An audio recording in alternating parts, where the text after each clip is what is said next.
Neste domingo, os brasileiros vão às urnas para eleger 30 mil novos conselheiros tutelares, que são os responsáveis por proteger crianças e adolescentes vítimas de qualquer tipo de violência. Esse é um ato de cidadania muito importante para garantir que esses jovens tenham seus direitos de fato respeitados. Aqui no estúdio está o Biratânia Amorim, presidente do Conselho Municipal dos Direitos da Criança e do Adolescente. Biratânia, bem-vinda ao nosso programa. Bom, essa é a primeira vez que vai haver uma eleição unificada no Brasil inteiro, não é isso? Isso, foi instituído pelo vice-presidente da República desde 2012, mas já com essa data marcada, para o primeiro domingo de outubro, um ano depois da eleição de presidente. Agora, as eleições elas já aconteciam por voto popular, vamos explicar isso? Sim. No caso de Maceió, especificamente, o primeiro conselho foi em 1991. Desde então, foram aumentando de acordo com o número da população. A gente atende a resolução do CONANDA, que sugere, nesse momento, ela sugere a cada 100 mil habitantes um conselho tutelar. Como Maceió passa de 1 milhão, portanto, vamos ter 10 conselhos tutelares, dividido por bairro e regiões administrativas. Essas eleições não vão ser só aqui em Maceió, né? A gente fala unificado, é no Brasil inteiro, inclusive todos os municípios vão ter suas eleições? Isso. No caso específico de Alagoas, todos os municípios já têm conselhos tutelares.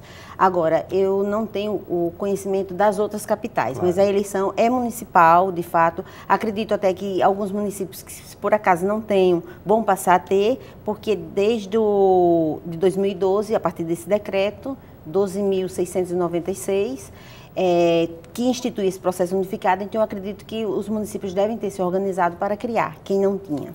Como é que vai ser esse processo de votação? Olha, a eleição ela transcorre bem semelhante às eleições partidárias, ou seja, apenas não vamos ter todos os pontos, todos os domicílios eleitorais vão funcionar. Por quê? Porque não é o voto obrigatório, então, uma vez que não é obrigatório, os eleitores eles vão votar exatamente quando eles simpatizam com algum candidato, mas a gente chama a atenção da população, mostrando a importância de escolhermos os nossos conselheiros tutelares, porque eles que vão garantir o direito da criança e do adolescente do município. Como eu falei, é um ato de cidadania, exatamente, na verdade, né? Exatamente.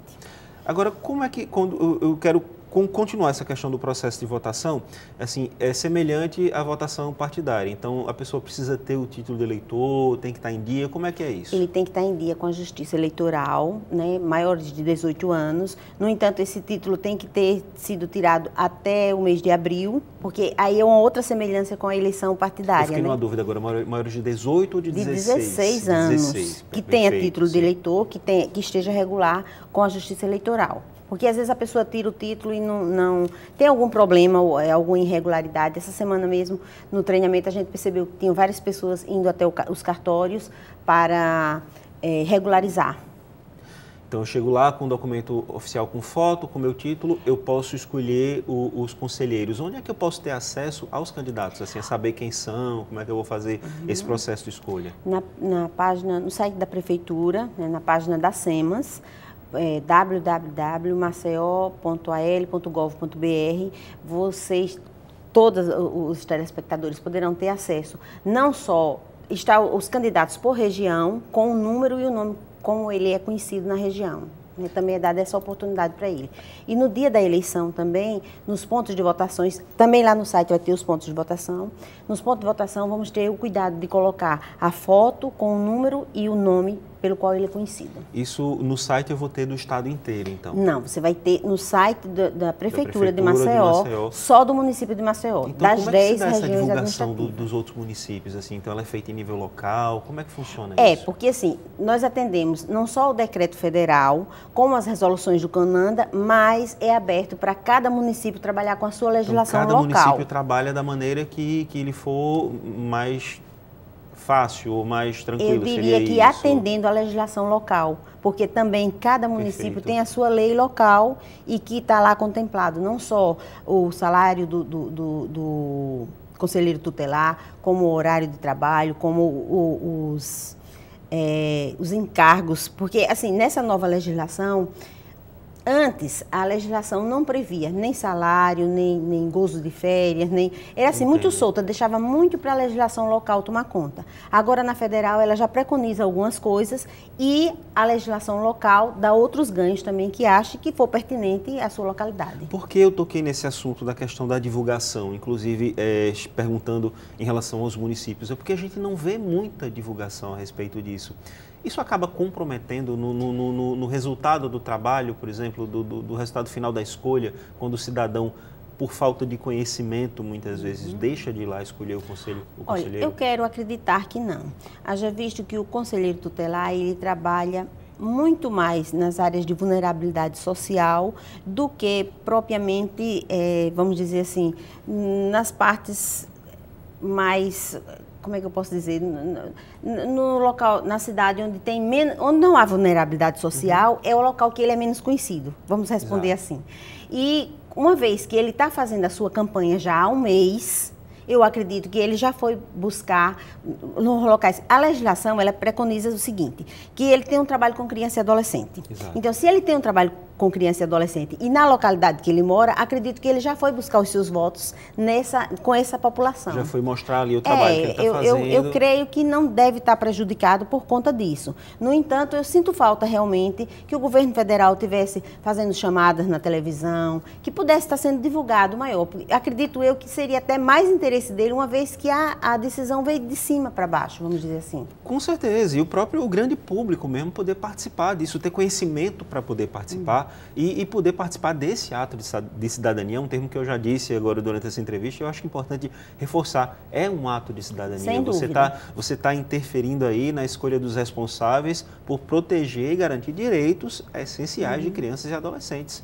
Eu costumo dizer, é importante isso. Eu costumo dizer que sou apaixonada por essa política e, de fato, sou. Porque, assim, é uma legislação que foi fruto do movimento popular, da sociedade civil que pleiteou buscar os direitos da criança e do adolescente. Então, assim, é muito bacana você saber que teve um artigo na Constituição Federal que partiu de assinaturas da sociedade civil, que, assim, o povo gritando, peraí, eu preciso mandar, eu que elejo, mas eu que preciso estar lá mostrando o que é importante.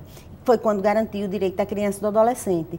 Então, a partir da promulgação do Estatuto, a gente precisa, de fato, não só dizer que tem uma legislação bonita, que é copiada por outros países, mas que, sobretudo, vai fazer bem para a nossa criança e nosso adolescente. Ser executada, e que precisa sair do papel. De fato, é isso, sair do papel. E assim, você poder votar, você poder escolher o cidadão que vai tomar conta daquela criança e daquele adolescente que vive lá em vulnerabilidade social, que não tem os seus direitos garantidos, é muito importante. Então, de fato, o cidadão tem que estar lá, ele tem mais é que acessar mesmo o site, procurar ver os candidatos da sua região e ir lá exercer esse direito de cidadania. Com certeza. Quais são os pré-requisitos para se ser um conselheiro tutelar? Olha, como eu lhe disse, nós temos uma legislação local, né?